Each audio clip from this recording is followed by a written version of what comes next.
When we cry, He answers. We are not alone. God is with us.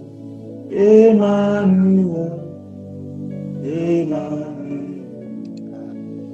When we cry, He answers. When we shout, He answers us. You are not alone. God is with us. Emmanuel. Alors, bien-aimés, soyez les bienvenus encore une fois dans notre... Nous sommes aujourd'hui à la moitié de ce programme, le 15e jour de ce programme. J'aimerais que tu félicites Dieu pour ta propre vie, que tu dis Alléluia à l'Éternel pour ta propre vie, parce que tu as bien débuté et comme par pagaille et comme par amusement, nous voici à la 15e journée de ce programme. J'aimerais que tu acclames Dieu pour ta propre vie là où tu es. Que tu dises merci à Dieu pour ta propre vie. Merci Jésus, merci Jésus, merci Jésus pour ma propre vie. Merci Père pour ma propre vie. Merci Père, tu m'as vraiment prédestiné à quelque chose de grand. C'est pour cela que tu m'as permis de pouvoir être présent dans ce programme jusqu'à la moitié de ce programme. Ce n'est pas donné. Sincèrement, ce n'est pas donné. Ce n'est pas du tout donné. C'est une grâce. Amen. Alors, je tiens aussi à vous féliciter pour votre présence, de chacun de vous, pour votre sérieux dans ce programme, pour votre cœur que vous avez mis dans ce programme. Vous savez, lorsque vous commencez par conduire les hommes, vous allez vous rendre compte que les gens en général sont très compliqués. Okay? C'est pas facile de conduire les hommes. Mais j'ai remarqué quelque chose avec vous, c'est que il y a cette facilité à suivre. Il y a non seulement à suivre, mais ce désir profond d'apprendre. Oui, il faut se dire la vérité. Quand les choses sont bonnes, il faut apprendre à les apprécier. Et de la même manière que quand nous remarquons les erreurs et tout, nous le disons. Vous savez, vous pouvez aller demander à beaucoup d'hommes de Dieu, beaucoup de jeunes hommes de Dieu. J'aimerais d'abord vous poser une question. À quel programme vous avez déjà participé très tôt le matin? Quel programme d'église vous avez déjà eu à participer très tôt le matin? Si vous fouillez bien, vous allez remarquer que peut-être jamais, peut-être rarement, peut-être très rarement, ou jamais. Alors, pour que vous soyez là presque tous les jours durant 2 semaines, c'est à féliciter, sincèrement parlant. C'est Dieu qui le fait en vous, mais vous avez aussi cette prédisposition. Si vous n'avez pas cette prédisposition, vous allez voir que ce serait très compliqué. C'est parce que vous avez en vous cette prédisposition que cela peut faciliter aussi le Seigneur. Amen. Alors je tiens vraiment à bénir Dieu pour votre vie.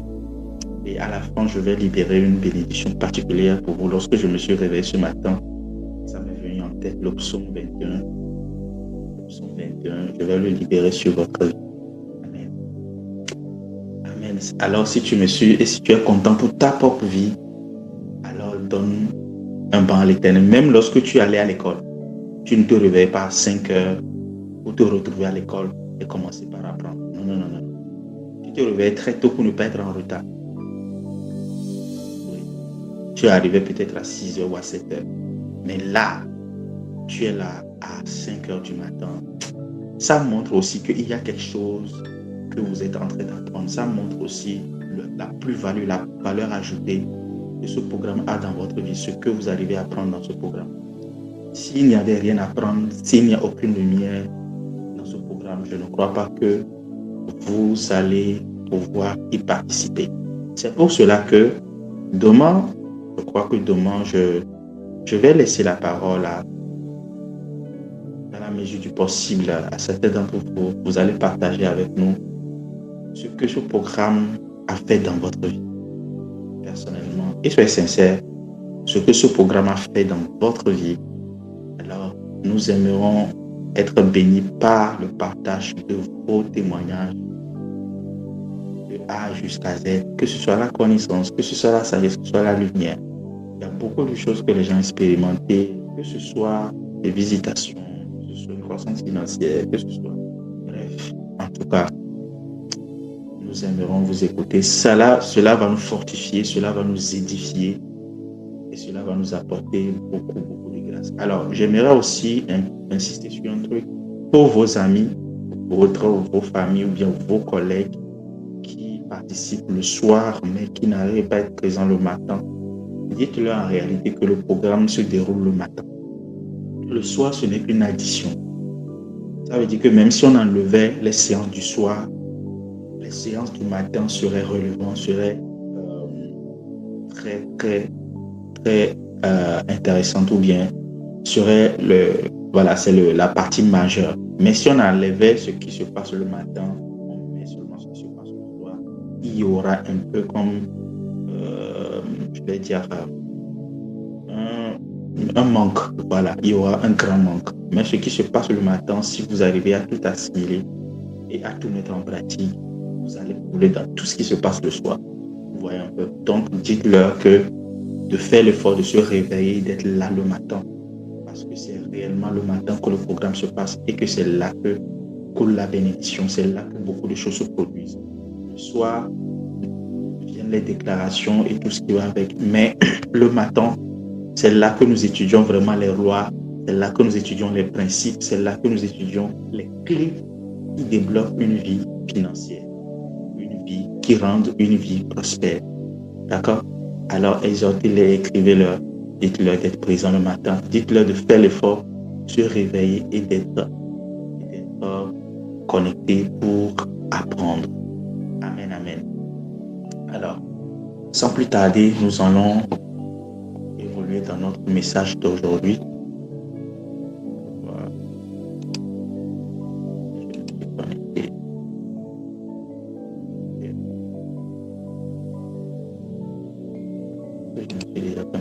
Je me suis connecté.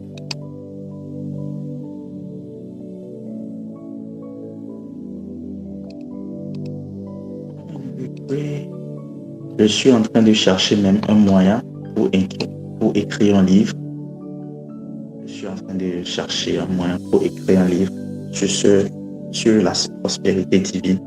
Il y a 2 livres que je suis en train de planifier. Donc, le premier livre, ce sera ceci. Ensuite, il y a un autre livre qui va suivre après. Mais c'est difficile d'écrire avec un portable. Pour écrire, il faut de la tablette.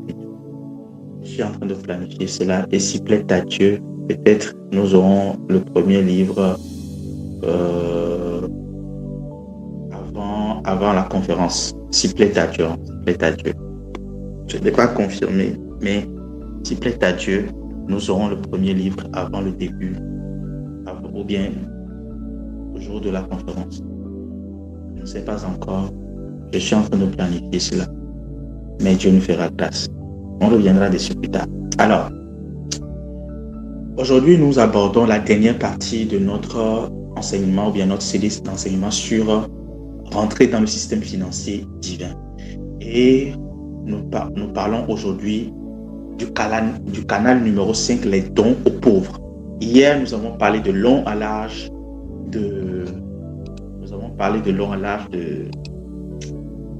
du canal de l'offrande, de l'action de grâce. Nous avons parlé aussi de la semence, du sacrifice aux prophètes.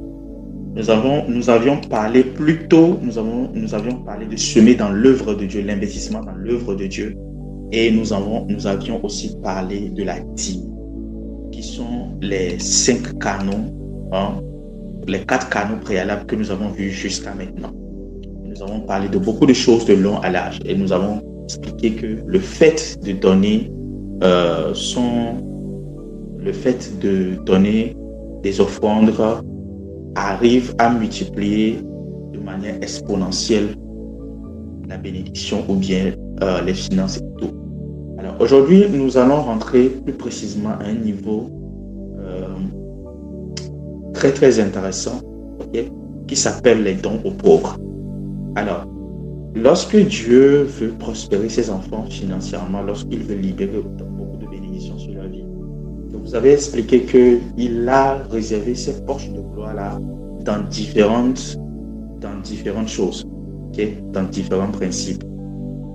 Il a mis une partie de votre accélération, il y a une partie de votre croissance dans les pauvres. Donc quand vous les voyez, vous ne les sous-estimez pas, vous ne les humiliez pas, vous ne les banalisez pas, vous les prenez aussi en compte.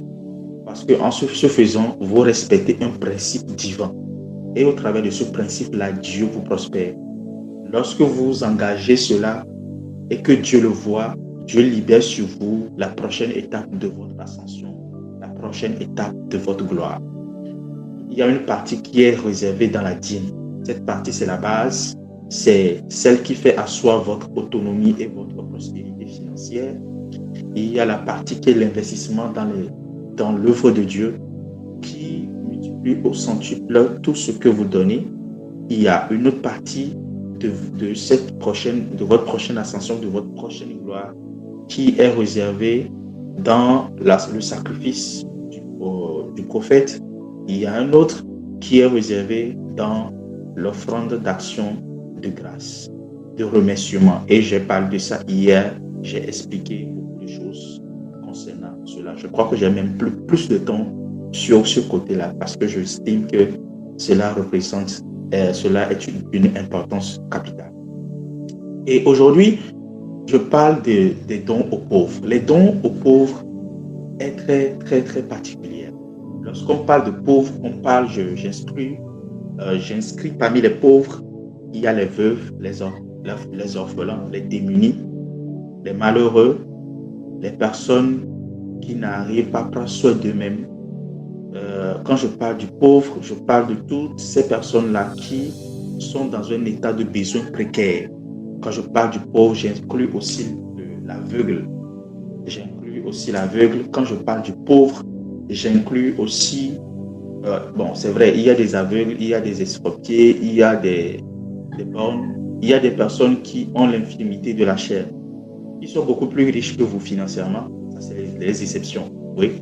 Mais généralement, nous remarquons que ces personnes sont défavorisées par la vie parce qu'ils n'ont pas les prérequis ou bien ils n'ont pas leur corps ne leur permet pas de pouvoir d'être en pleine capacité pour pouvoir générer ou bien pour pouvoir travailler, pour pouvoir générer des profits.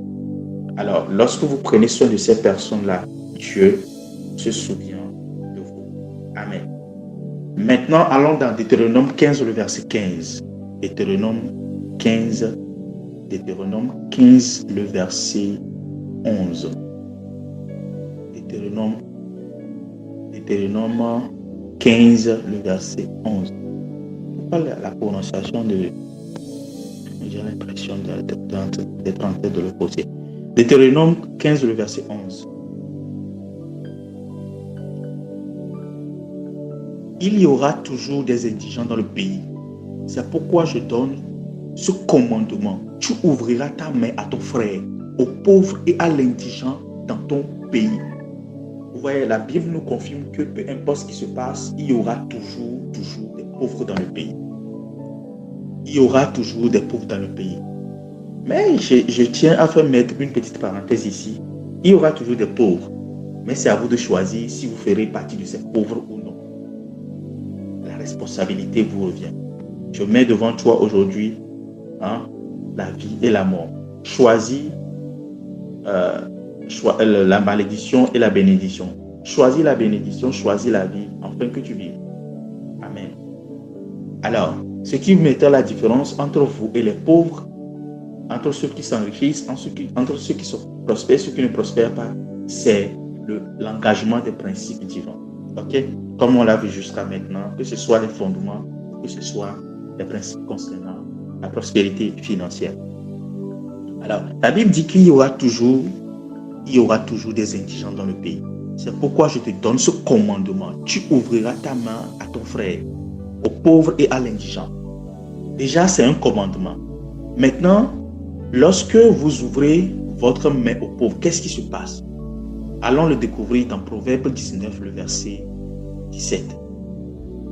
Lorsque nous vous ouvrons la main au pauvre, qu'est-ce qui se passe? Nous allons comprendre maintenant pourquoi Dieu nous recommande de donner aux pauvres. Proverbe 19, le verset 17. Proverbe 19, le verset 17.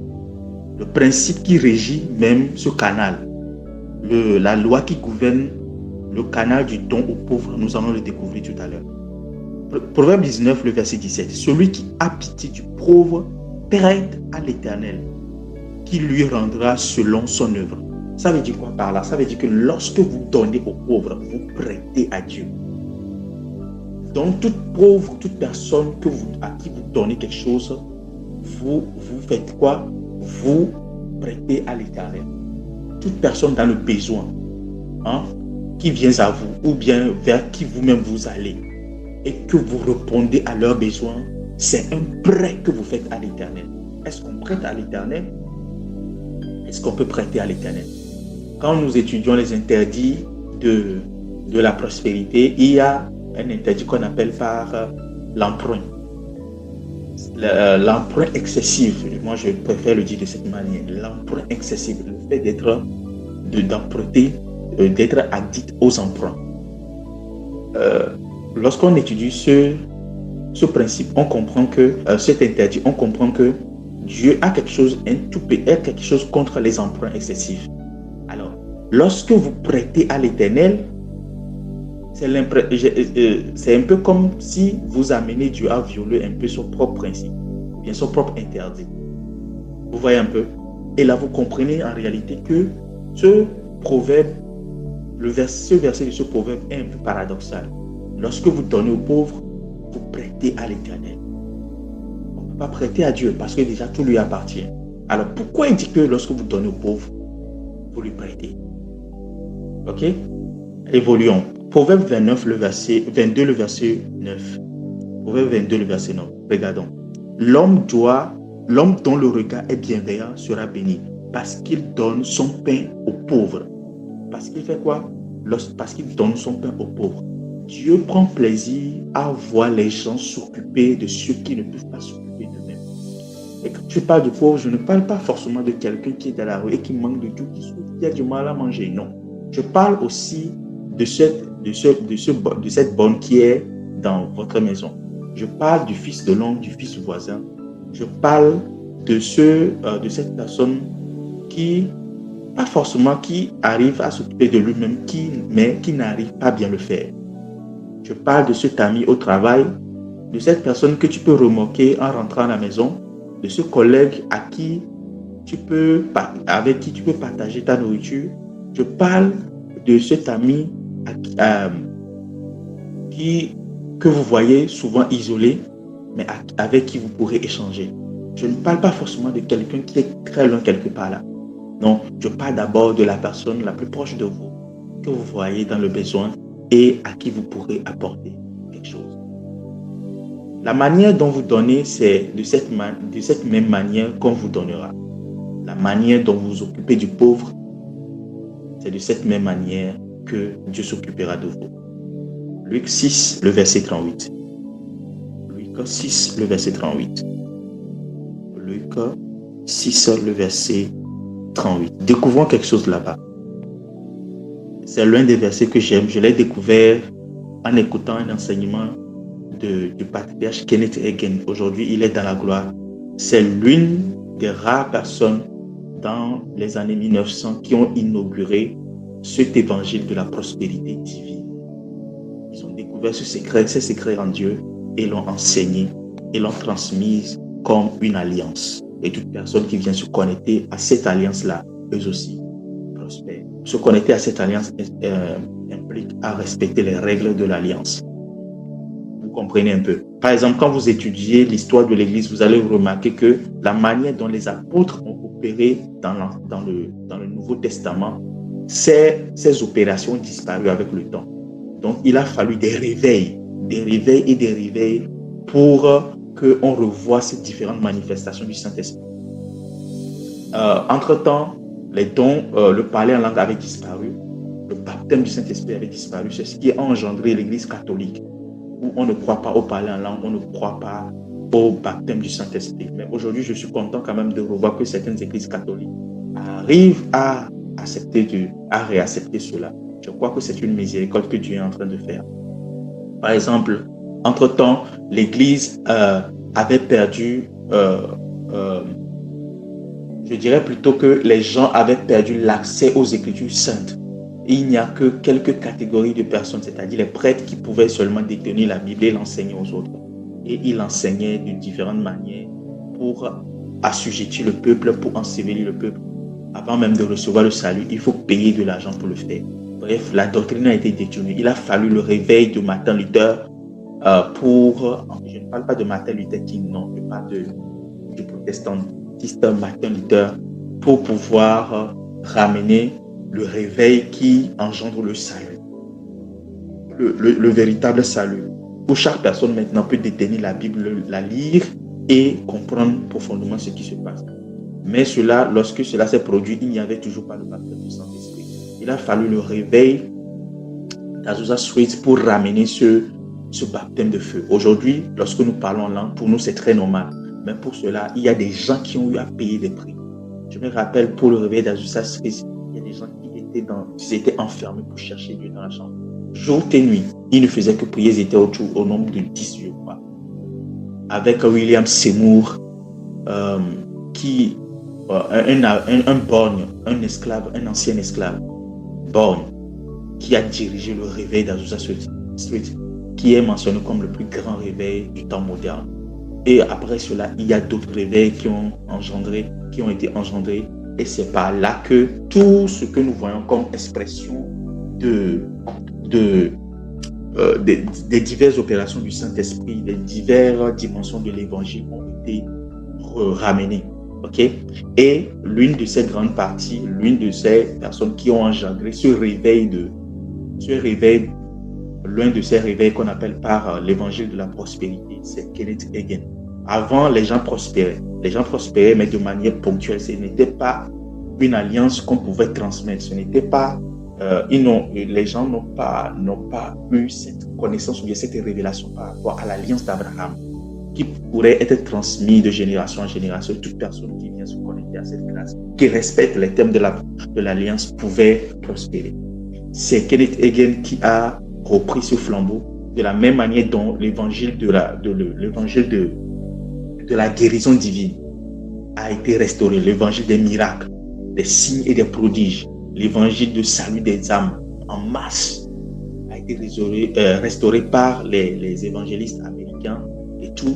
C'est de cette même manière que cet évangile aussi a été restauré. Donc l'évangile de la prospérité. Donc quand vous voyez l'évangile de la prospérité, il y a des gens aussi qui ont payé des prix pour que cet évangile vienne, pour que les enfants de Dieu, malgré qu'ils vivent dans la santé, malgré qu'ils parlent en langue, puissent aussi être prospères financièrement, puissent aussi vraiment posséder des choses dans la vraie vie ici et ne pas être un peu comme un poids pour la société.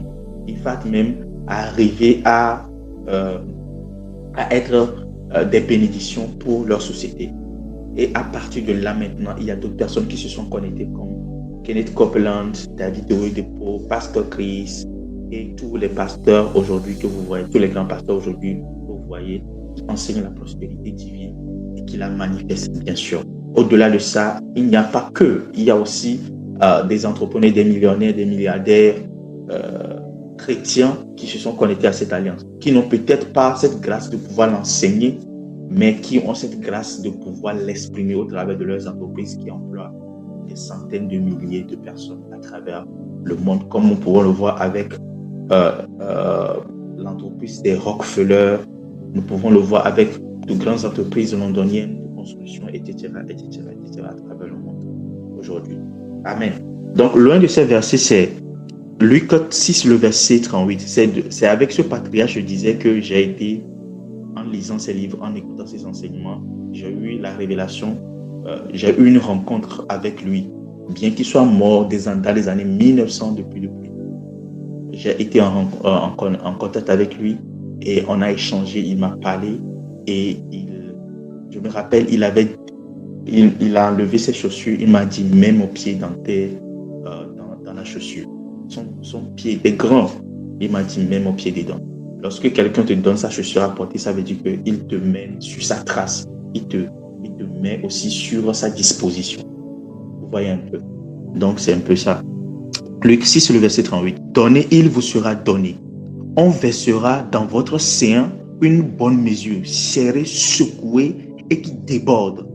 Car on vous mesurera à la mesure dont vous serez servi aux autres. Je me rappelle une période de ma vie où il y avait des gens qui venaient habiter chez moi. Des gens qui n'avaient pas les moyens, des gens qui étaient combattus dans leur famille, des gens qui étaient en proie à des tas de conflits. Donc, que ce soit dans mon appartement ou après que je suis allé dans une villa. Bref, ma maison était en quelque sorte une maison des personnes. Donc, toute personne qui avait un problème de refuge et tout, venait, je leur laissais volontairement une partie. C'est pour ça que j'ai toujours une chambre en disposition. Depuis que j'ai remarqué cela, j'ai arrêté de prendre les chambres sans retour. Il y a toujours une chambre à disposition pour le visiteur, pour la personne qui sera dans le besoin. Toujours. Alors, lorsque moi aussi je me suis retrouvé dans les besoins, il y a quelqu'un qui a pris soin de moi de la manière dont moi aussi j'avais pris soin des autres. Vous voyez? Donc, la Bible dit ici que on vous donnera, on versera dans votre sein, c'est-à-dire dans votre coupe, une bonne mesure serrée, secouée et qui déborde. Une bonne mesure serrée, secouée et qui déborde. Ça veut dire quand vous aidez les autres, Dieu s'assurera qu'on vous aide aussi. Quand vous venez en aide aux autres, Dieu s'assurera que vous prospérez. Mais pas de manière normale, mais de manière débordante. Lorsque vous lisez par exemple Psaume 23, le dernier verset, vers la fin, la Bible dit quoi? Que tu dresses devant moi une table en face de mes adversaires, du coin de ma tête et ma coupe déborde. Lorsque vous prenez soin des pauvres, votre coupe déborde. En réalité, lorsque vous donnez votre dîme, c'est un peu comme une grande coupe que vous avez. Okay? Lorsque vous donnez votre dîme, il y a une partie de la coupe qui est remplie. Lorsque vous faites le sacrifice, il y a une partie sacrifice au prophète, il y a une partie de la coupe qui est remplie. Lorsque vous faites l'investissement dans l'œuvre de Dieu, vous soutenez l'œuvre de Dieu, il y a une partie de la coupe qui est remplie. Lorsque vous faites les actions de grâce, il y a une partie qui est remplie. Maintenant, la chose qui fait déborder votre coupe, c'est-à-dire la bénédiction ne reste plus dans le cadre de votre environnement, mais va au-delà du cadre de votre environnement, va au-delà de votre domaine d'action, va au-delà de votre domaine d'expertise. C'est quoi? C'est le don aux pauvres. C'est la dernière goutte qui fait déborder votre vase. C'est la dernière condensation qui fait pleuvoir la pluie. Amen. Est-ce que quelqu'un me suit? Lorsque les nuages se forment, la Bible dit dans Ecclésiaste que lorsque les nuages seront pleins de pluie, ils les répandront sur terre. Lorsque vous engagez ces principes-là, qu'est-ce qui est en train de se passer? Vous êtes en train de démonter vos nuages. Vous êtes en train de remplir vos nuages de pluie. Et lorsqu'elles seront débordées, qu'est-ce qui va se passer? Il va commencer par pleuvoir. Donner aux pauvres est un investissement qui n'échoue pas. Marc 10, le verset 21. Marc 10, le verset 21. Marc 10, le verset 21. Jésus l'ayant regardé. Regardez l'histoire d'un jeune homme, ok? Je vais vous raconter l'histoire d'un jeune homme. Comme Jésus se mettait en chemin, je lis à partir du verset 17, un homme a accouru se jetant à ses genoux, devant lui. Bon maître, demanda-t-il, que dois-je faire pour hériter la vie éternelle?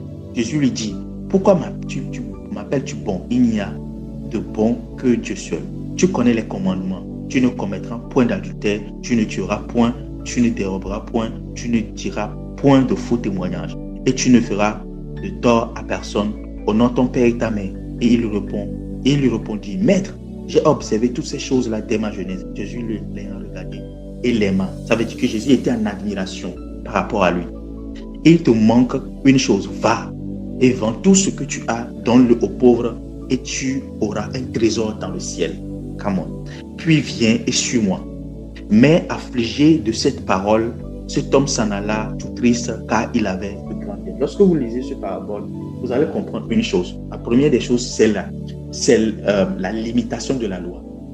Quand vous lisez ce parabole, vous comprenez en fait que, bien cet exemple, vous allez comprendre que la loi est limitée. La loi de Moïse est limitée. Ça veut dire qu'avec cette loi-là, on ne peut pas hériter la vie éternelle.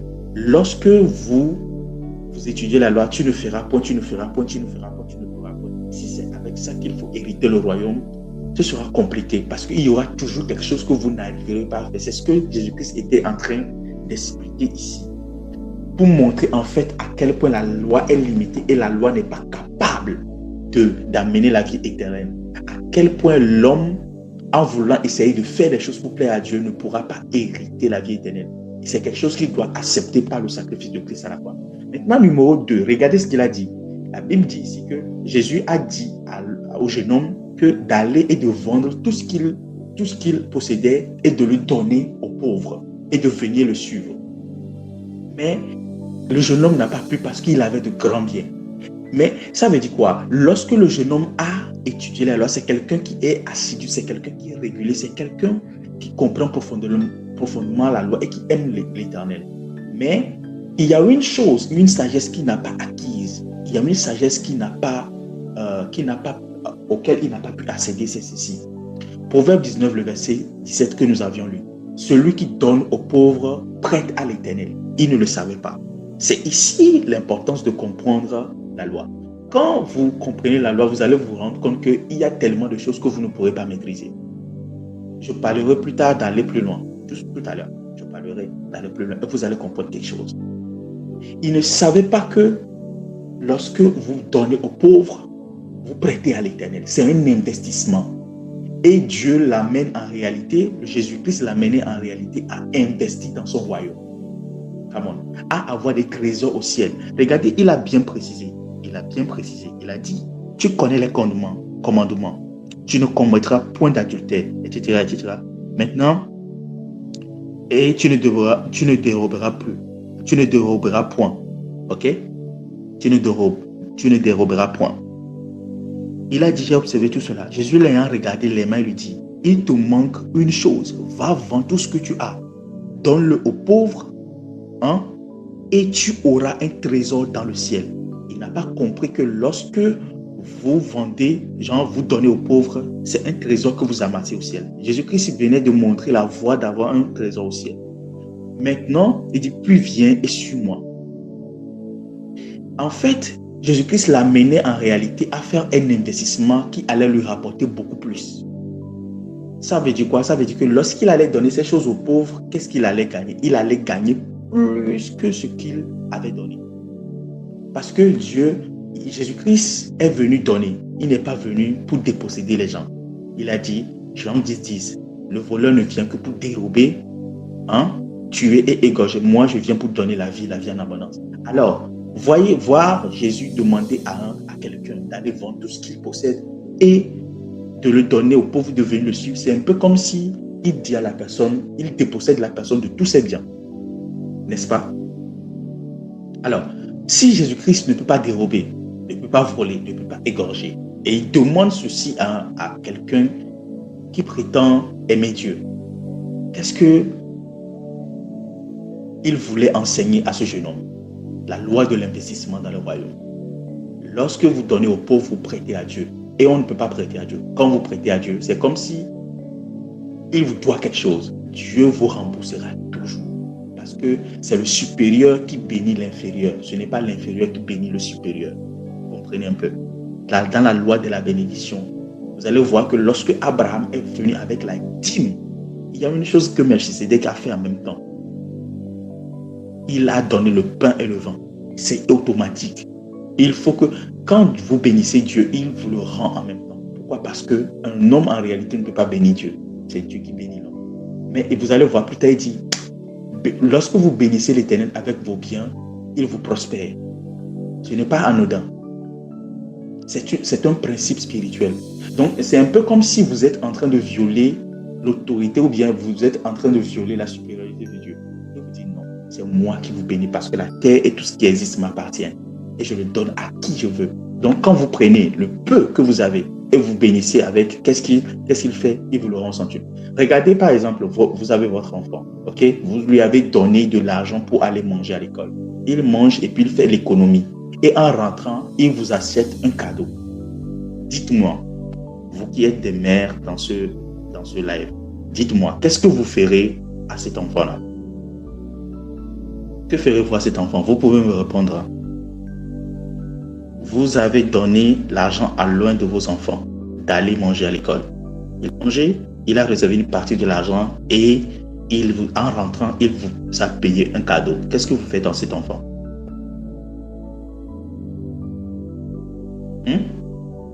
Qu'est-ce que vous faites dans cet enfant? Et tu peux répondre, Francisca, tu peux répondre, ou Jésus, tu peux répondre. Qu'est-ce que vous faites dans cet enfant? Si vous étiez cet enfant. C'est touchant, donc je vais le remercier. Mais c'était pas pour ça que je lui avais donné l'argent. C'est vrai. Mais il y a une chose, c'est que vous allez comprendre quelque chose. Vous allez comprendre que cet enfant passe en vous. Cet enfant vous aime. Et le fait qu'il vous offre un cadeau, vous allez remarquer que tout ce qu'il va vous demander, vous allez lui donner. Dans la mesure du possible. Qui ne va pas le détruire, bien sûr. Mais en tout cas, il aura touché votre cœur et il vous donnera. Genre, lorsque vous demanderez quelque chose, vous le lui donnerez. C'est ça.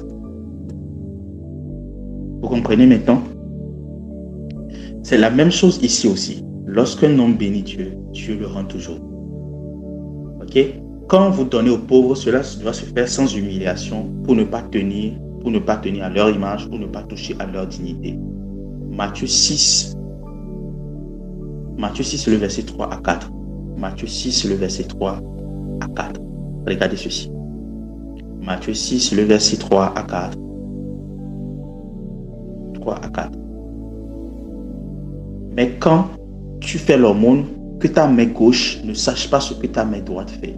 Afin que ton aumône se fasse en secret et que ton Père qui voit dans le secret te le rende. La seule manière que cet aumône ou bien ce don que vous faites soit accepté, c'est que vous le faites et que cela ne touche pas la dignité de la personne. Il y a des personnes, ils donnent, mais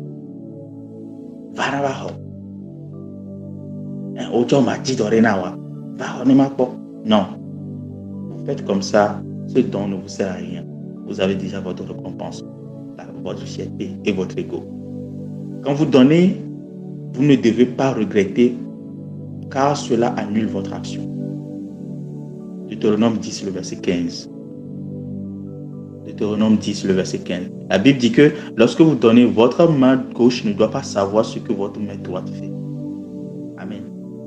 Et c'est très important que nous le pratiquions. Nous ne devons pas donner comme ceux du monde donnent en filmant les gens. Non, nous donnons sans filmer.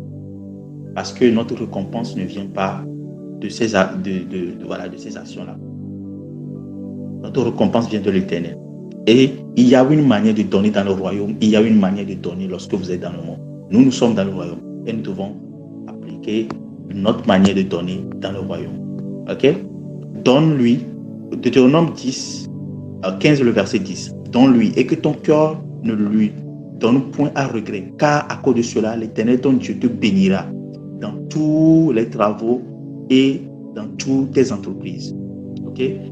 Il y aura toujours des indigents dans le pays. C'est pourquoi je te donne ce commandement. Tu ouvriras ta main à ton frère, au pauvre et à l'indigent dans ton pays. On parle ici du pauvre. Donc quand tu le donnes, tu ne lui donnes pas à regret.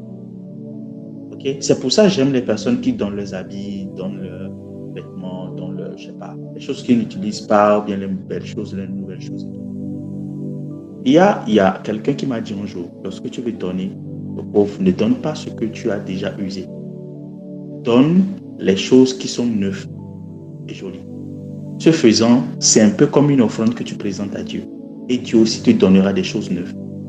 La personne m'a dit ça un jour comme ça. C'est bien de donner les choses que vous n'utilisez pas. Parce que ça ne vous sert plus. N'est-ce pas? Ça vous est inutile. Mais c'est encore mieux de donner des choses qui vous servent. C'est bien de donner des choses qui ne vous servent pas, mais c'est encore mieux de donner des choses qui vous servent. En addition à des choses qui ne vous servent pas et que vous donnez, vous pourrez aussi ajouter des choses neuves, ok, que vous pourrez donner à ces personnes-là. Amen. Supposons que vous souhaitez avoir une belle voiture, ok, une belle voiture, quelque chose de magnifique, de neuf, une voiture maison. Quand vous voulez, par exemple, aller engager une action comme ça, comme un don aux pauvres, vous ne leur donnez pas des choses vieilles, vous leur donnez des choses neuves. Ce faisant, vous engagez un principe, vous recevez aussi des choses neuves. Pourquoi? On vous donnera selon la mesure que vous donnez aux autres.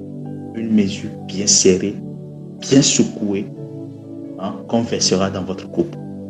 C'est comme ça.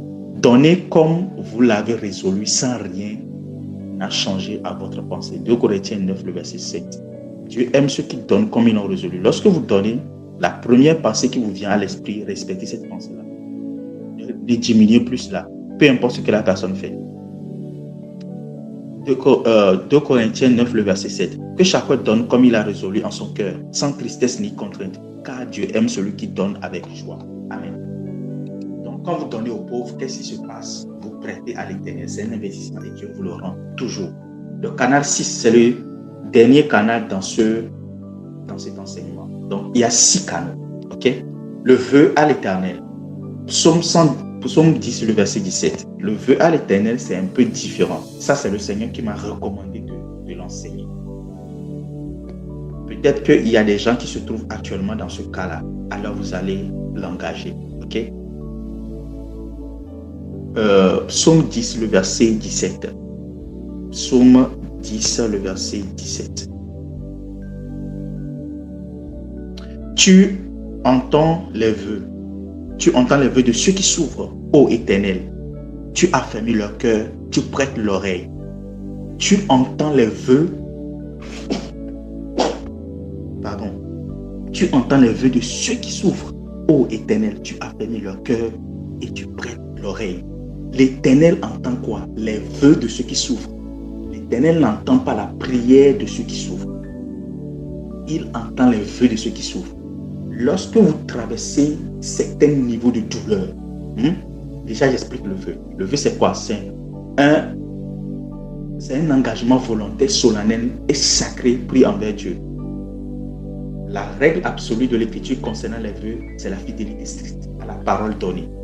Le vœu est une promesse faite à l'Éternel en contrepartie de son secours dans un état d'intense souffrance ou d'agonie. Exemple, quelqu'un qui est sur un lit de malade, une affaire compliquée en justice, un problème de stérilité, un enfant qui est rebelle, ou encore une promesse qui a longtemps duré et qui ne s'accomplit pas, ou une prophétie qui a longtemps duré, une promesse que quelqu'un vous a faite, que quelqu'un vous a faite et que la personne ne l'a pas honorée. C'est un cas qui a longtemps duré. Il y a une chose que vous faites quand vous êtes dans ce genre de situation. Vous engagez le principe du vœu. Lorsque vous faites le vœu, qu'est-ce qui va se passer? La Bible dit une chose. L'Éternel entend le vœu de celui qui souffre. On a bien précisé ici. Il entend le vœu de celui qui souffre. Pour Psaume 37, la Bible dit, quand un malheureux crie à l'Éternel, il entend. En réalité, qu'est-ce que l'Éternel entend quand le malheureux crie? Lorsque l'Éternel, vous allez remarquer que lorsque vous traversez des situations compliquées, ok? Je ne sais pas si ça vous est déjà arrivé, mais lorsque vous traversez des situations compliquées, imaginez un élève qui n'a pas appris, qui n'a pas beaucoup appris, et qui a été malade durant le semestre et qui doit composer. Et puis, il dit à Dieu, Seigneur, et si tu me fais réussir cet examen, tu me fais réussir au bac, je te promets de te servir toute ma vie. En réalité, vous savez ce que l'Éternel a entendu?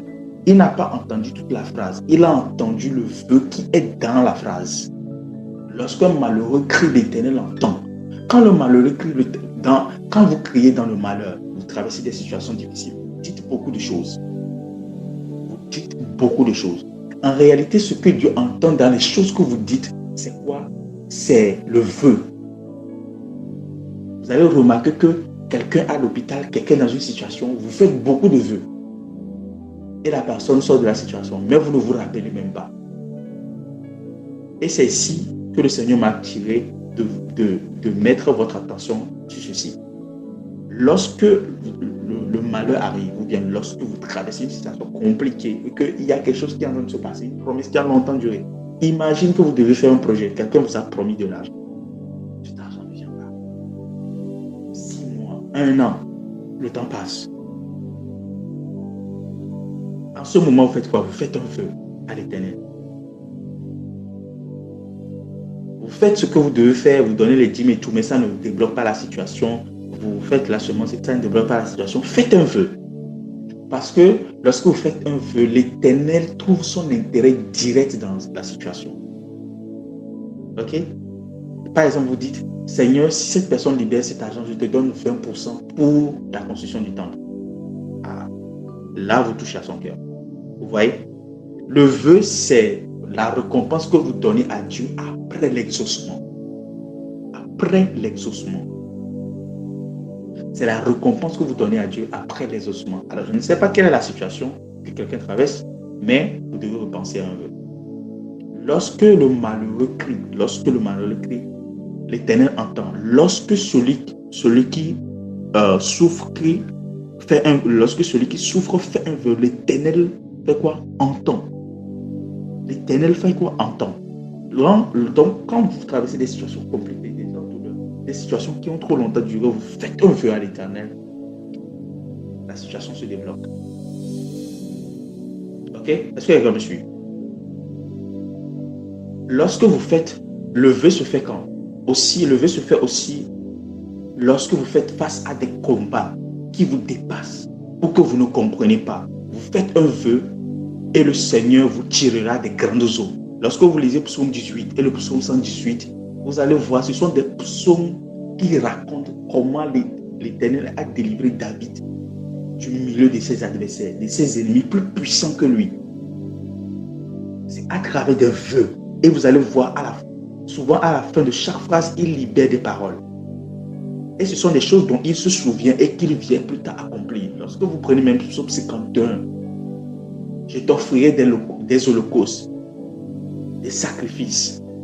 Il libère toujours des paroles comme ça. Vous allez le remarquer. Vous allez remarquer que David ne termine jamais au coin de ses psaumes dans la plainte. Il le termine toujours avec des paroles de vœux, des paroles de sacrifice, des paroles d'honneur ou des paroles d'adoration. Toujours. Le vœu est le dernier recours lorsque vous n'avez plus d'issue. Ok? Supposons que quelqu'un se retrouve dans une situation où ici au Togo, ça n'arrivera pas. Okay? Mais ce sont des choses qui arrivent souvent au Nigeria, où on rentre dans les maisons, on vient capturer les gens. On vient kidnapper les gens. Vous vous retrouvez dans une situation comme ça, faites un vœu à l'Éternel. Dieu va vous délivrer, toujours, toujours. Et vous allez voir que la plupart des gens qui font des témoignages, ils racontent toujours, dans leurs témoignages, ils racontent toujours ces choses-là. Le vœu est très, très, très, très, très puissant. Le vœu est très, très puissant. Je me rappelle, il y a des situations que j'ai traversées, j'ai fait des vœux à l'Éternel, l'Éternel m'en a délivré.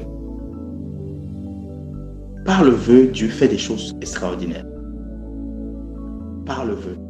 Lorsque vous faites un vœu à l'Éternel, prenez par exemple le cas d'Anne. Elle n'avait pas d'enfant. Elle allait à Shiloh chaque année. Lorsque vous allez à Shiloh, vous faites quoi? Vous donnez votre dîme, vous faites des offrandes, vous faites des sacrifices, vous semez pour l'œuvre de Dieu. Ce sont des choses qu'elle faisait chaque année, mais il n'y a pas de résultat. Et vous savez ce qu'elle a fait? Elle est allée prier. Elle murmurait, elle a prié jusqu'à là. Elle a ascendu, elle est rentrée dans les dimensions en Dieu. Et vous savez ce qu'elle a fait? Elle a libéré une parole. Elle a fait un vœu. Si tu me donnes cet enfant, 1 Samuel 10, le verset 12, 10 à 12.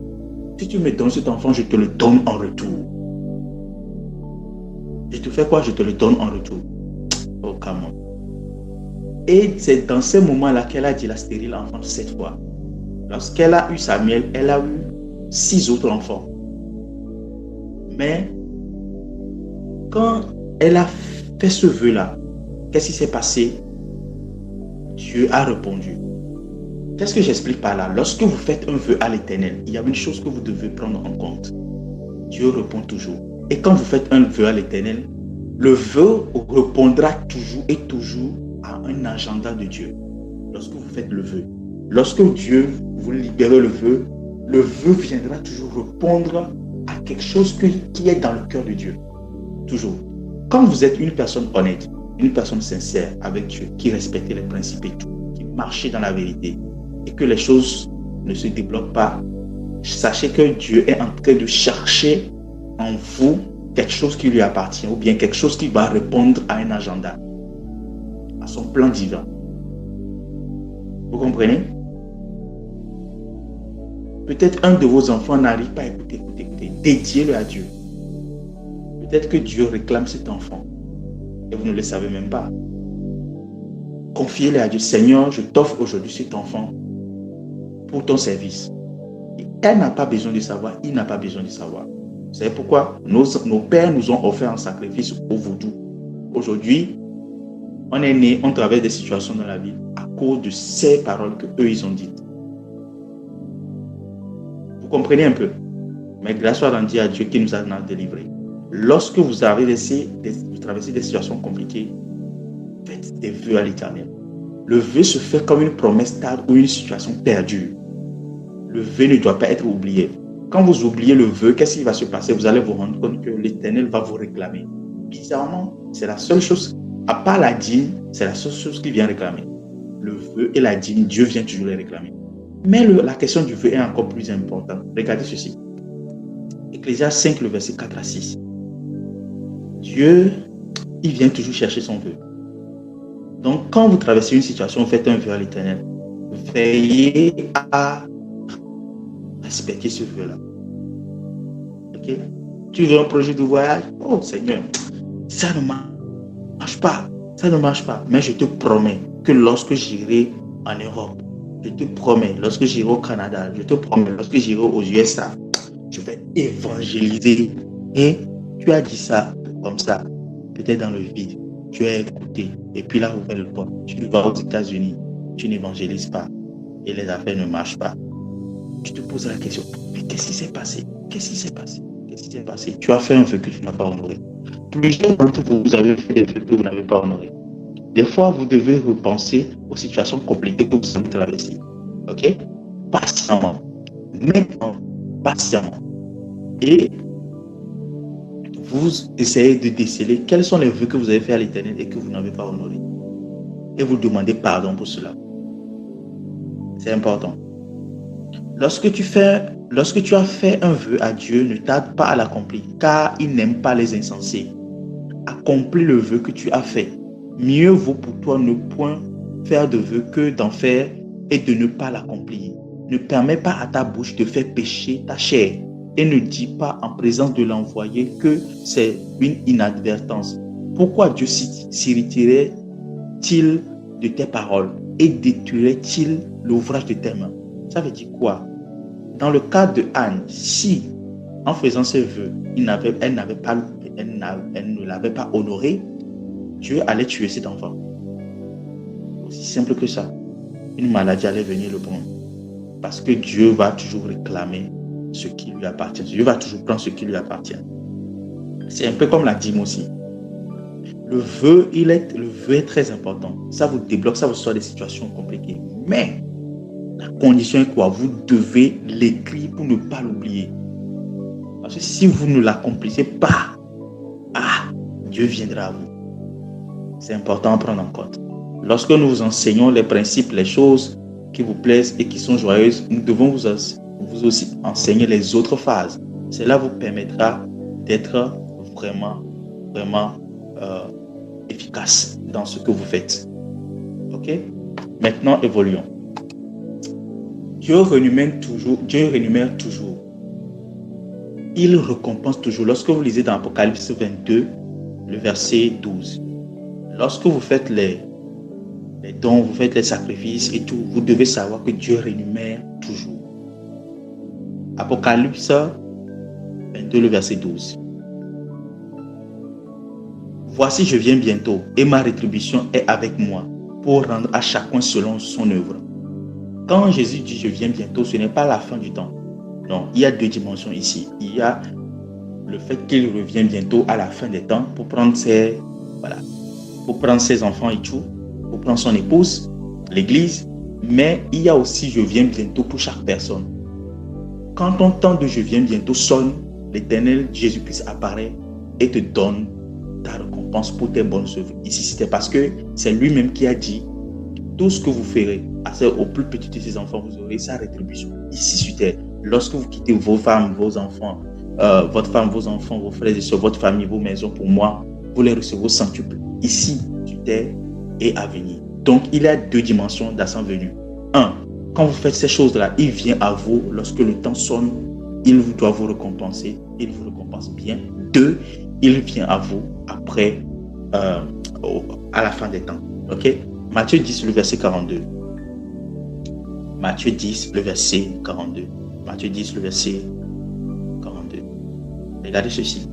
Et quiconque donne seulement un verre d'eau froide à l'un de ses petits, parce qu'il est mon disciple, je vous le dis en vérité, il ne perdra point sa récompense. Ça ne se perdra jamais. 2. Il n'est pas injuste pour oublier votre travail. Hébreux 6, verset 10. Hébreux 6, verset 10. Hébreux 6, le verset 10. Il n'est pas injuste pour oublier votre travail.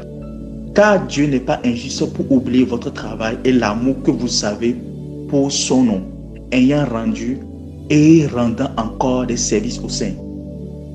Vous voyez, c'est lui-même maintenant qui rend service aux saints, c'est-à-dire à vous. Il n'est pas injuste pour oublier votre travail, votre récompense, vos sacrifices et tout. Il n'est pas injuste pour les oublier. Et il vous fait récolter ce que vous avez semé. Le livre de Galates 6 dit, Galates 5 plutôt je crois, ne vous trompez pas, ce qu'un homme aura semé, il va le récolter. Tout ce que vous semez, vous le récoltez toujours. Toujours. Toujours. Amen. Je déclare, je décrète sur ta vie que tout ce que tu as semé, que tu le récoltes toujours au nom puissant de Jésus. Amen. Tout ce que tu as eu à semer un jour dans cette œuvre de Dieu, que Dieu te le fasse récolter au nom puissant de Jésus. Amen. Donne-moi un bon amen. Maintenant, allons plus loin. Lorsque je suis en train de parler, le Seigneur m'a rappelé un enseignement que je n'ai pas fait dans cette série. Normalement, je devais terminer cette série aujourd'hui. Il y a un enseignement que le Seigneur m'a rappelé tout de suite. Il m'a dit, apprenez à recevoir vos investissements. Apprenez à recevoir ce que vous avez semé. Voilà.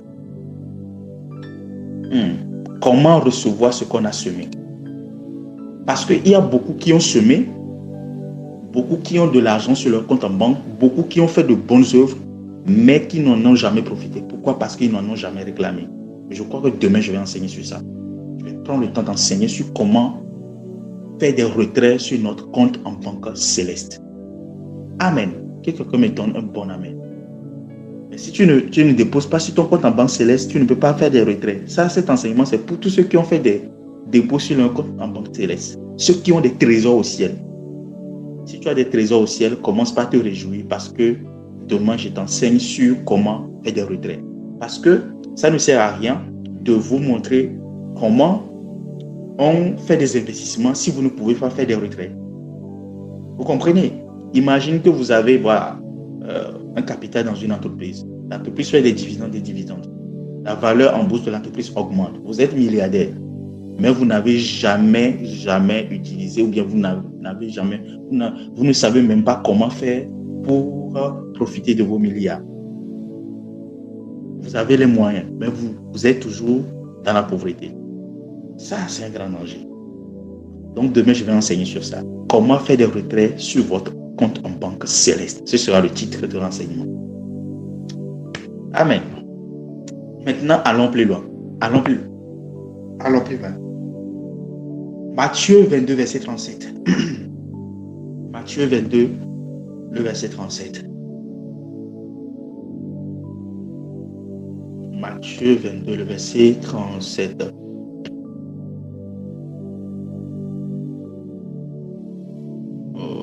Ok, voilà. Jésus lui répondit, tu aimeras le Seigneur ton Dieu de tout ton cœur, de toute ton âme et de toute ta pensée. Amen.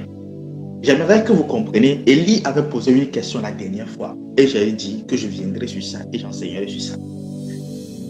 Il est important de faire comprendre aux enfants de Dieu quel est l'avantage de leurs actions quand ils engagent des principes et les lois. Qu'est-ce que cela leur apporte? Mais après cela, il est important de leur faire comprendre qu'il y a plus que ce niveau. C'est-à-dire, le fait de chercher les intérêts, il y a plus que cela.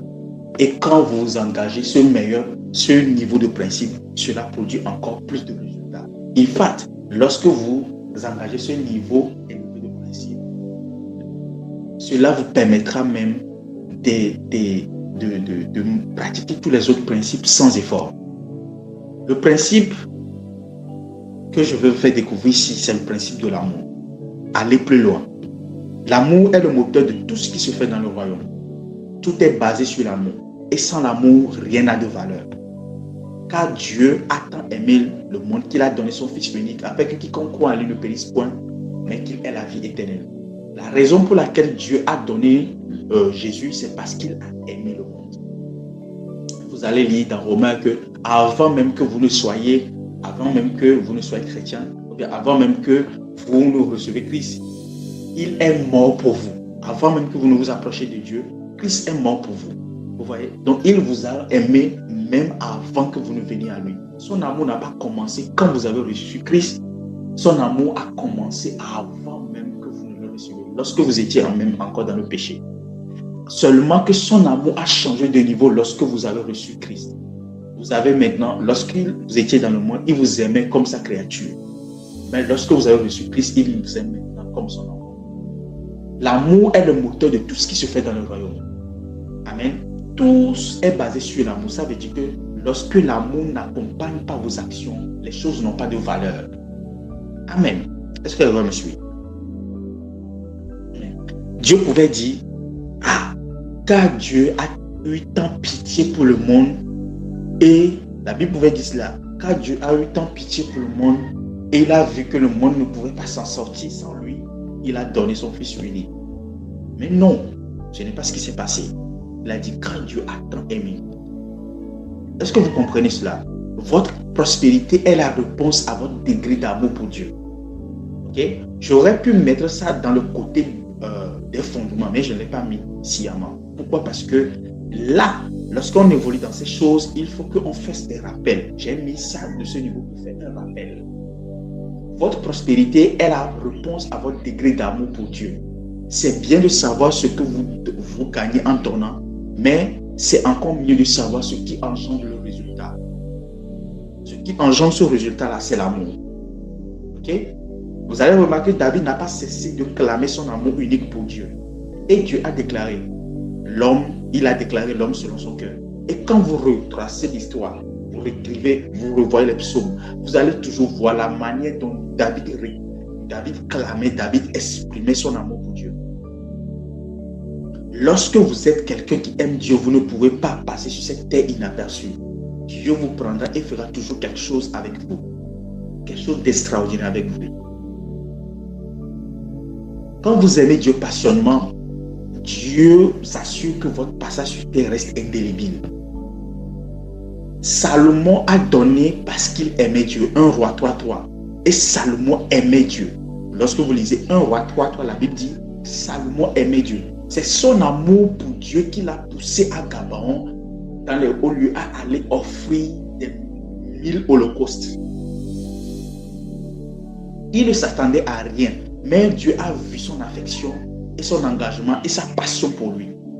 Et lui a répondu avec la sagesse et la richesse. Lorsque votre amour pour Dieu vous pousse à des actions, Dieu répond toujours par des exaucements.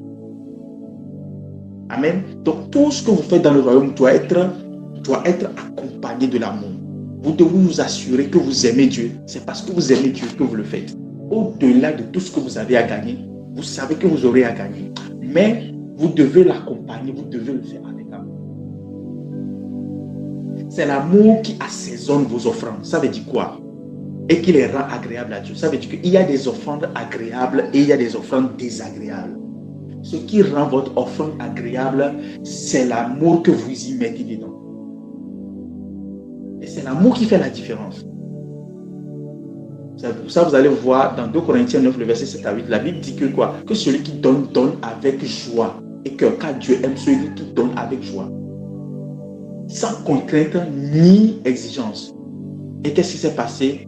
Et Dieu vous comblera de toutes sortes de grâces. Quand vous donnez avec joie, vous donnez avec amour.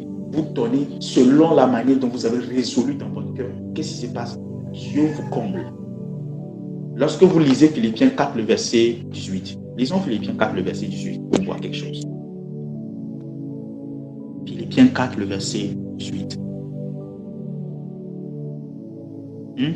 J'ai tout reçu, je suis dans l'abondance. J'ai été comblé de bien en recevant par Épaphrodite ce qui vient de vous comme un parfum de bonne odeur. Un sacrifice que Dieu accepte et qui lui est agréable. Écoutez, lorsque vous donnez à Dieu par amour, cela est un sacrifice agréable, un sacrifice de bonne odeur. Remarquez que l'église de Philippines a donné, l'église de la Macédonie, les Philippiens, ont donné à Paul parce qu'il l'aimait. Parce qu'il aimait. Et c'est ce qui a rendu en fait le sacrifice agréable. Quand l'amour n'accompagne pas votre sacrifice, ça veut dire que c'est comme si vous avez préparé, vous n'avez pas mis du sel.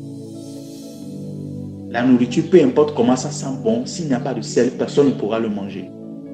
Personne ne pourra la manger. Est-ce que quelqu'un me suit? C'est l'amour qui assaisonne vos offrandes. Vous allez remarquer que dans l'ancien temps, on demandait aux gens d'accompagner leurs offrandes de sel. Je peux vous trouver même ce verset. Donnez-moi une seconde, je vous trouve ce verset. Accompagner.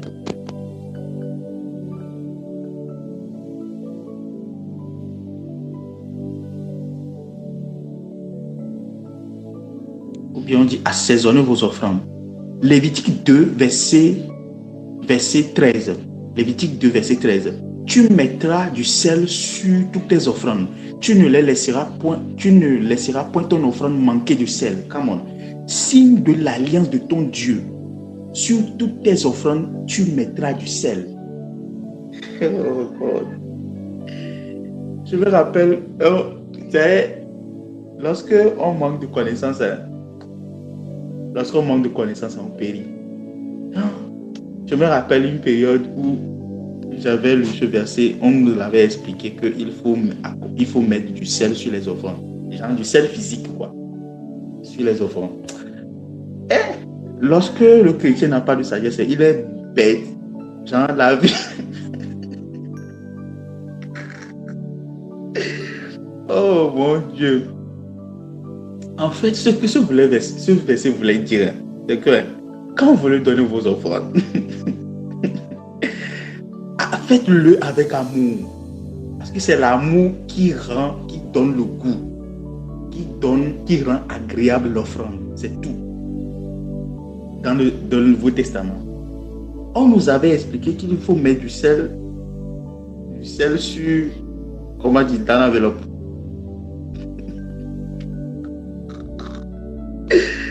Oh God, l'homme a besoin de la lumière de Dieu. L'homme a vraiment besoin de la lumière. Quand il n'y a pas de révélation, le peuple est sans frein, c'est ça en fait.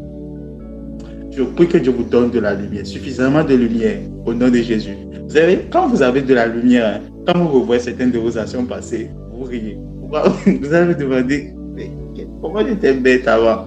Qu'est-ce qui s'est passé? L'homme a besoin d'une dimension élevée de lumière. Que Dieu vous donne de la lumière au nom de Jésus. Donnez-moi un bon amen. Amen. Sans amour, toutes vos offrandes sont vaines. 1 Corinthiens 13, le verset 1 à 3. C'est l'amour qui est l'essence qui coule dans les veines de l'alliance. L'amour est l'essence qui coule dans les veines de l'alliance.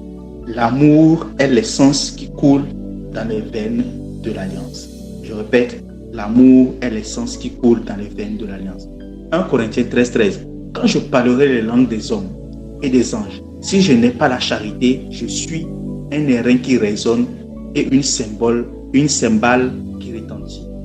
Quand j'aurai le don de prophétie, la science de tous les mystères et toute la connaissance, et quand j'aurai même toute la foi jusqu'à transporter les montagnes, si je n'ai pas la charité, je ne suis rien. Vous voyez, si je n'ai pas l'amour, je ne suis rien. Et quand je distribuerai tous mes biens pour la nourriture des pauvres, quand je livrerai même mon corps pour être brûlé, je dirais les Béninois, si je n'ai pas, cela ne me sert à rien. Vous comprenez un peu? Si vous n'avez pas l'amour, vous pouvez livrer votre corps, ça ne sert à rien. C'est l'amour qui donne de la valeur à vos actions. C'est l'amour qui donne de la valeur à vos actions. C'est l'amour qui donne de la valeur à vos actions. Si vous aimez Dieu, vous donnerez. Quelqu'un qui n'arrive pas à donner, c'est parce qu'il n'aime pas Dieu. Ou bien c'est parce que son amour pour Dieu n'est pas vraiment ça. Lorsque vous prenez par exemple Osias, regardez ce que la Bible dit.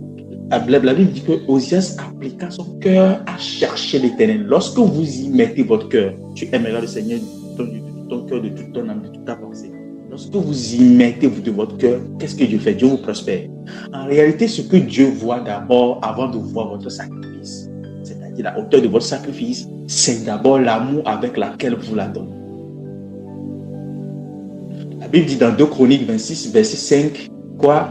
Que Osias appliqua son cœur à chercher l'Éternel toute sa jeunesse et Dieu le prospéra.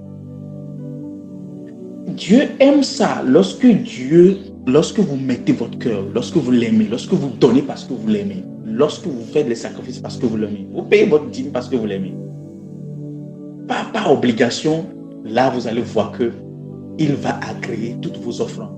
Dieu prospère ceux qu'il aime, ceux qu'il aime. Si votre relation est basée uniquement sur les dons, alors vous n'êtes pas différent d'une femme matérialiste, superficielle, sans profondeur et sans état d'âme. Je répète, si votre relation est basée uniquement sur les dons, alors vous n'êtes pas différent d'une femme matérialiste et superficielle, sans profondeur et sans état d'âme. Qui a envie d'épouser une femme qui n'est là que pour son argent? J'entends et je vois beaucoup de choses en Europe où les femmes des joueurs, des stars et tout attendent à ce que le monsieur devienne riche et puis demandent le divorce. Et il y en a des messieurs qui déjouent leur plan en mettant leur richesse au nom de leur maman ou bien au nom de leur père. Vous voyez cela? C'est la superficialité.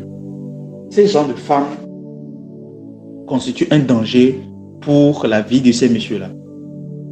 Personne n'a envie d'être d'aimer ou bien d'épouser une femme qui n'est là que pour son argent. Personne. Si les hommes, vous n'êtes pas capables d'accepter ça, ce n'est pas Dieu qui va l'accepter. J'ai l'impression comme si en Christ, on veut tout donner à Dieu. C'est-à-dire, voilà, Dieu, lui, il n'a pas le choix, il prend tout. Tout ce qu'on lui présente, c'est ce qu'il mange. Dieu n'est pas l'Egba. Notre Dieu, ce n'est pas l'Egba. Et si vous prenez, donc c'est pas l'Egba. Tout ce que vous demandez, vous mettez sur sa tête. À son nom, les automéniens. Ah. Vous comprenez un peu? Il définit les lois et les règles de ce qu'il consomme, de ce qu'il accepte. Ne donnez ni par contrainte, ni par obligation, ni par milieu. Si Dieu est pour vous un fardeau, votre vie sera aussi pesante que le fardeau que vous pensez que Dieu est. Si vous ne donnez pas fardeau, votre vie sera un fardeau. Et vous vous livrez inutilement à des souffrances ça ne sert à rien de donner par fardeau. Deutéronome 28, verset 47 à 48. Deutéronome 28, verset 47 à 48. J'espère que quelqu'un est béni ce matin. Deutéronome 28, verset 47 à 48. Pour n'avoir pas au milieu de l'abondance de toutes ces choses, servir l'Éternel, ton Dieu, avec joie et de bon cœur. Le problème, ce n'est pas servir. Le problème, ce n'est pas donner. Mais ce que Dieu cherche, c'est quoi? Que vous servez et que vous donnez avec joie et de bon cœur. Parce que vous n'avez pas fait cela, il dit aux Israélites, tu serviras au milieu de la faim, de la soif, de la nudité, de la disette, de toutes ces choses, tes ennemis, que l'Éternel enverra contre toi. Et il mettra un joug de fer sur ton cou jusqu'à ce qu'il t'ait détruit. Si le fait de donner est pour toi un joug et un fardeau, ta vie sera un joug et un fardeau. Il est important de prendre en compte ce côté-là. Amen. Vous allez voir David, il dit, le zèle de ta maison me dévore. C'est pour ça que vous allez voir, il l'a amassé. Dieu lui a interdit. Toi, tu as trop combattu, tu as versé le sang. Tu ne peux pas me construire un temple. Mais il a dit, ok, si c'était loin d'entre nous, nous allons dire, ok, vu que l'Éternel a dit que je ne peux pas lui construire un temple, tant pis, quelqu'un d'autre va le faire. Mais regardez ce que David a fait. Il a dit, si moi je ne peux pas construire un temple à l'Éternel, je peux au moins amasser les richesses, amasser l'or, l'argent, les outils dont on aura besoin pour la construction. Et mon fils fera la construction. Malgré que Dieu lui a interdit de construire lui-même le temple, qu'est-ce qu'il a fait? Il a trouvé, il a réfléchi, il a médité sur la question, il a dit, comment est-ce que je peux contourner ceci? Qu'est-ce que je peux faire dans cela? Quand le zèle de la maison de l'Éternel vous dévore, vous faites des choses pour lui. Quand vous voulez voir le royaume de Dieu avancer, vous donnez. Quand vous voulez voir les pauvres sortir de la pauvreté, vous donnez. Quand vous voulez voir Dieu faire du bien aux gens, vous donnez. Vous ne donnez pas par contrainte, pas par obligation, parce que quelqu'un vous force. Vous donnez parce que vous aimez Dieu. Et quand vous donnez avec joie et cœur, qu'est-ce qui se passe? Votre vie est remplie de joie. Et vous verrez la manifestation de Dieu dans votre vie. Cette question répond à comment donner toutes les offrandes, tous les sacrifices que j'ai cités, tous les canaux que j'ai présentés. La Bible dit, jette ton pain sur la surface du sol. Donne 7 ou 8, car tu ne sais pas lequel te reviendra. Tous ces canaux que j'ai donnés, ça représente au moins 6 canaux. Ça veut dire que si vous jetez votre pain, lorsque vous vous engagez dans ces 6 canaux, c'est un peu comme si vous mettez votre pain, vous jetez votre pain et vous donnez vous mettez votre pain à la surface des eaux, jusqu'à 7 ou 8 fois, car vous ne savez pas ce qu'il vous donnera, vous produira. C'est un peu ça. Ok. Maintenant, comment le faire? C'est le comment là que je suis en train de montrer. Le pourquoi, je vous l'avais montré. Le pourquoi, c'est tout ce que j'ai enseigné depuis 4 jours. Maintenant, je vous montre le comment. Comment le faire pour que ce soit efficace. Si je vous montre, je vous dis pourquoi il faut que vous ayez une bonne santé, et je ne vous montre pas comment faire pour avoir une bonne santé, alors tout ce que je vous avais dit ne vous servira à rien. Imagine que je vous explique toutes les raisons qui sont bonnes, ou bien toutes les raisons de faire, d'être en bonne santé. Et je ne vous dis pas qu'il faut bien manger, il faut faire du sport, il faut boire beaucoup d'eau, il faut éviter les sucreries et tout. Ça, c'est le comment. Ça veut dire que je vous laisse avec une connaissance à moitié. Je vous ai montré le comment, le pourquoi. Maintenant, je vous montre le comment. Le comment, c'est ce qui fait toute la différence. Amen. Est-ce que quelqu'un me suit? La hauteur de votre amour détermine la hauteur de vos dons pour Dieu. Et ce en fonction de vos moyens. Vous allez voir dans Matthieu 12, le verset 42, il y avait la veuve qui avait donné 2 pièces. 2 pièces, c'est ce qu'elle a. C'est ce qu'elle a donné.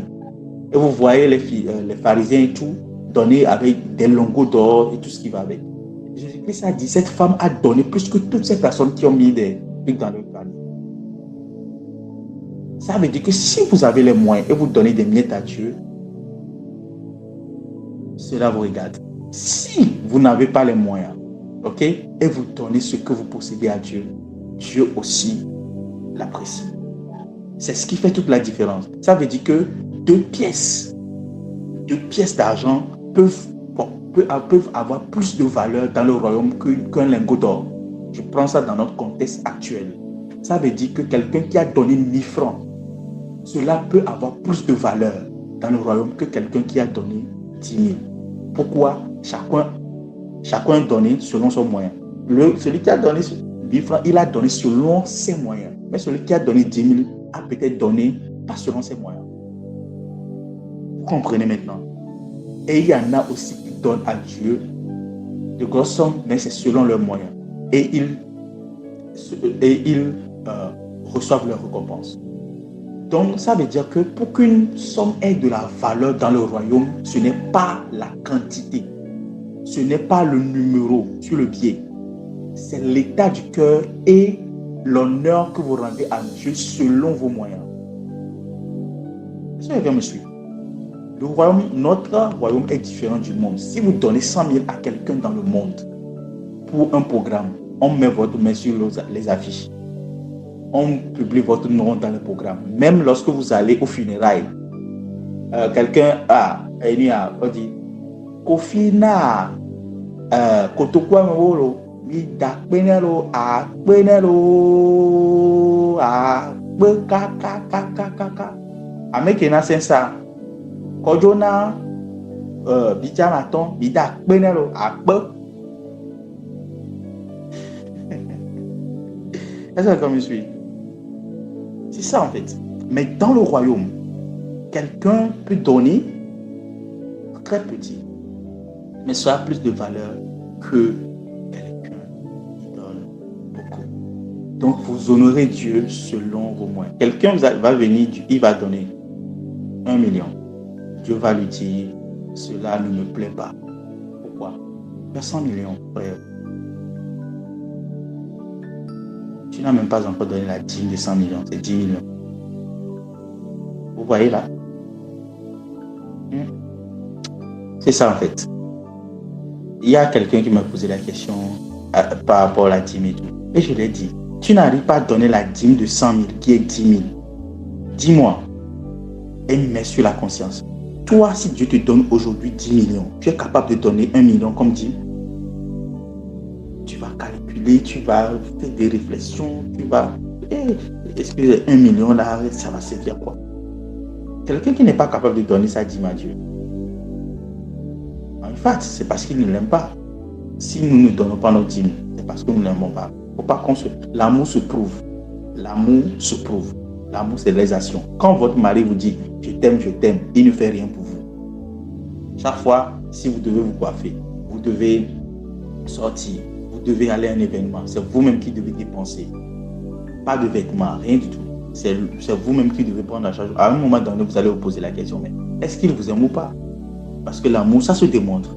C'est les actions. L'amour, ce n'est pas en parole, c'est en action. Amen. Alors, gardez vos dons, vos dîmes et vos semences si vous les trouvez comme un fardeau. Car les donner ne vous servira à rien. Vaut mieux que vous utilisiez cet argent pour faire autre chose que de les donner. Pourquoi? Parce que Dieu ne va pas les agréer. Si vous les trouvez comme un fardeau, une obligation, une exigence, ou bien comme si on vous met de la pression, lorsque vous les donnez, ça ne va pas vous servir. Cela ne sera pas agréé. C'est seulement l'homme de Dieu qui va le manger, c'est tout. Rien ne va se passer. Mais, quand vous donnez avec joie, vous donnez de bon cœur, croyez-moi, ça va porter toujours son fruit. Mais, quand vous voyez qu'il y a un fardeau derrière, vous n'êtes pas à l'aise avec. Je vous avais montré comment libérer les fardeaux. Je sais pourquoi j'ai mis cette prière là-bas. Allez reconsulter le manuel.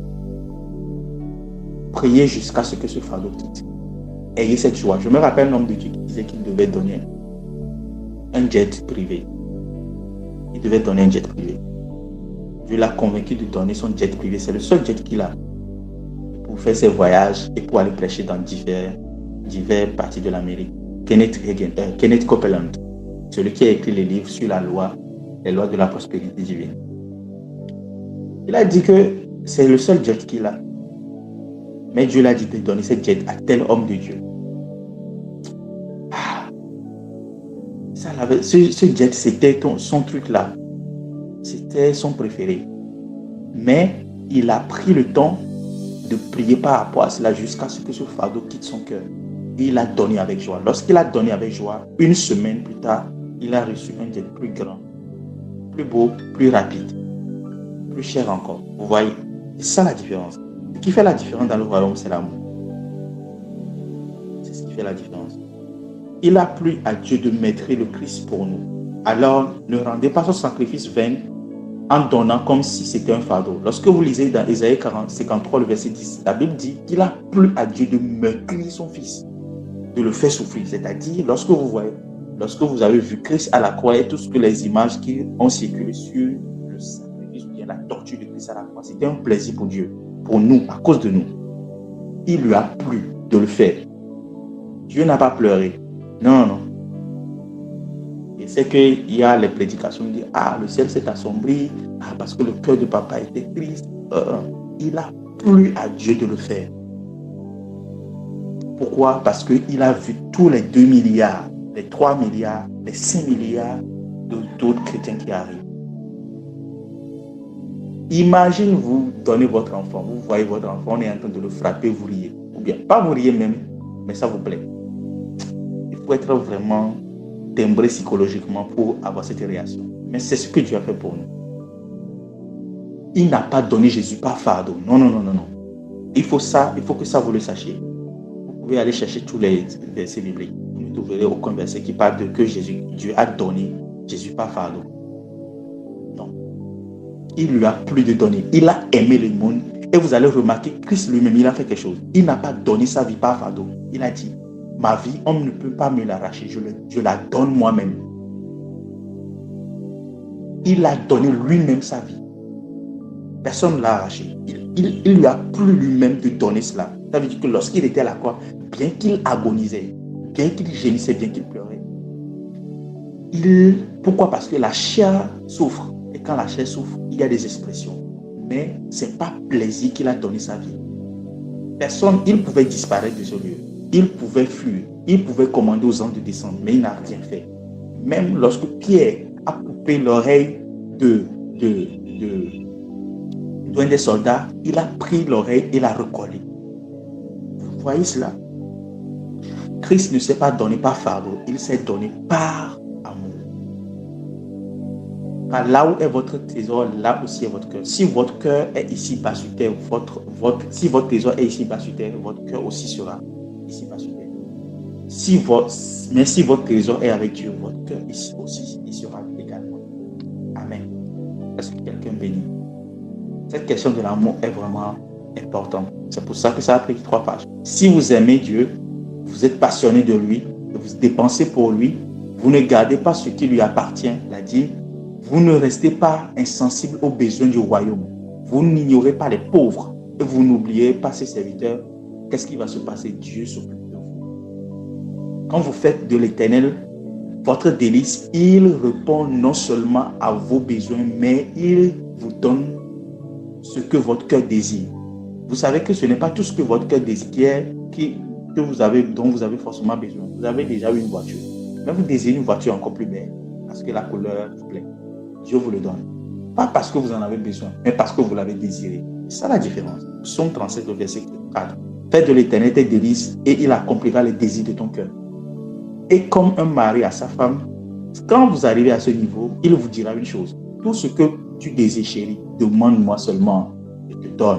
Quand un homme voit que sa femme l'aime de manière authentique, de manière sincère, tout ce que cette femme demande à son mari, son mari lui donne. Son mari prend plaisir à lui donner. Lorsque vous lisez Marc 11, le verset 24, vous pouvez comprendre l'explication pourquoi Jésus-Christ a dit cette parole. Marc 11, verset 24. Tout ce que vous demanderez au Père en mon nom, je vous le donne en possession. Oui. Tout ce que votre cœur désire, on peut le lire. L'anglais dit, whatsoever ye desire, when ye pray, and believe that ye receive them, ye shall have them. C'est un verset que j'ai beaucoup aimé, un verset qui m'a beaucoup aidé. Quand vous aimez, vous arrivez à cette dimension, il n'y a rien que vous pouvez demander qui ne vous sera pas accordé. Si vous demandez des choses qui ne sont pas accordées, posez-vous des questions sur votre amour pour Dieu. Regardez ceci. Marc 11, verset 24. C'est pourquoi je vous dis, tout ce que vous demanderez, il n'a pas dit seulement quelque chose, il n'a pas dit seulement ceci ou cela. Non, il a dit tout ce que vous demanderez en priant. Croyez que vous l'avez reçu et vous le verrez s'accomplir. Tout. La Bible dit tout ce que vous demanderez. Ça veut dire que vous pouvez même demander des choses dont vous n'avez pas besoin. vous avez déjà une maison, mais vous cherchez une maison de vacances. Maintenant, vous avez une maison de vacances, maintenant, vous cherchez une maison d'été. Maintenant, vous avez une maison d'été, vous cherchez une maison de printemps. Vous n'en avez pas besoin, mais Dieu vous le donne. Pourquoi? Parce que vous l'aimez.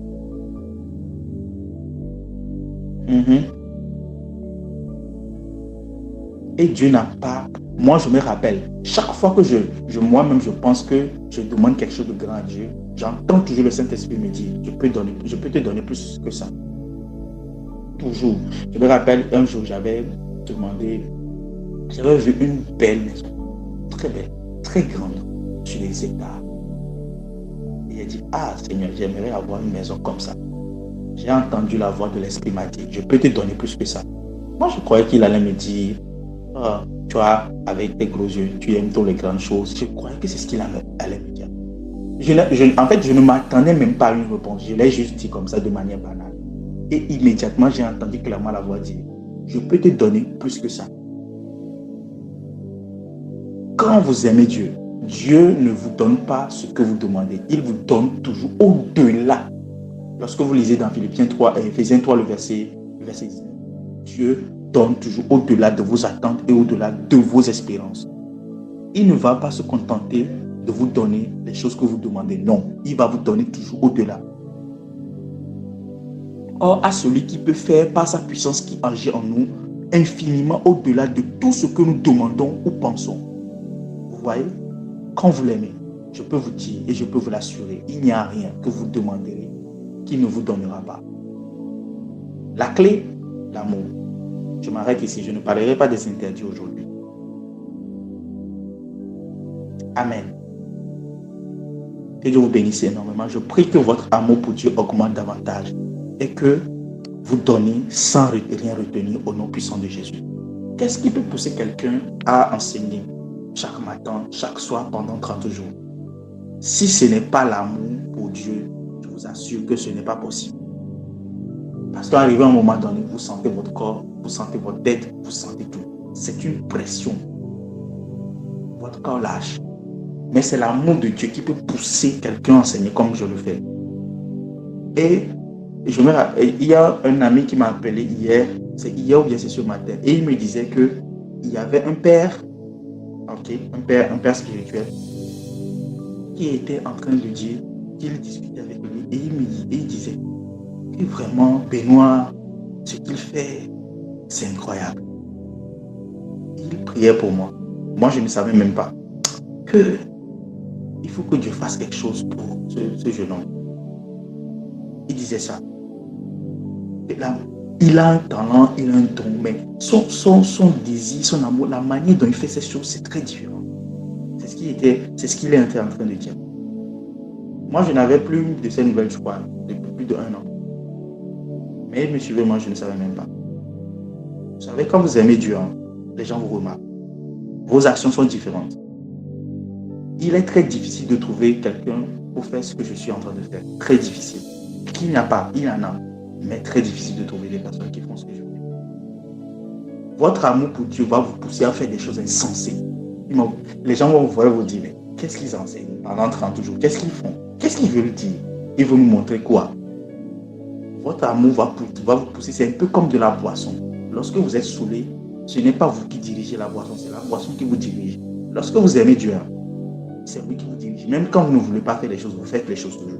Vous ferez toujours des choses insensées, des choses pour lui. Ce n'est pas parce que moi, je n'ai jamais cherché à être un ministre de Dieu.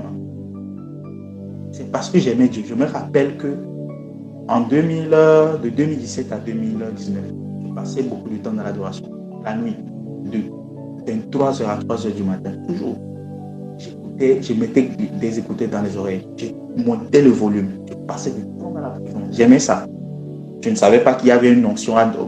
Il y a une onction qui, quand tu passes du temps dans la présence, il y a une onction qui vient. Je ne savais même pas qu'on grandit en sagesse. Je ne savais même pas que Dieu peut te donner l'autorité pour suivre les démons. Rien du tout. Je savais juste que j'aimais Dieu. J'aimais Jésus. Et chaque fois que je mettais les écouteurs, je passais du temps dans la présence, je me retrouvais toujours dans ses bras au ciel. Toujours. C'est comme si j'étais couvert, j'étais comme dans une couveuse, dans le bras du Seigneur. Et c'est après que l'onction est venue, que la puissance est venue. Au point où quand les gens me touchaient, les gens allaient dans le coma. Genre, ils perdaient connaissance. À cause du niveau de la puissance, je rentre dans une salle, les gens se taisent, les gens écoutent. Il y avait une vibration dans l'air. Il y avait une démonstration de puissance d'une manière extraordinaire. Il y a des choses qui se passaient, même moi-même je ne le voulais pas. Juste parce que je suis là, ces choses se passaient. Lorsque vous aimez Dieu, votre action va le prouver. Et quand vos actions le prouvent, les résultats suivent toujours. Toujours. Toujours. Ce n'est pas parce que j'ai une grande église que j'enseigne. Je n'ai pas une grande église, j'enseigne.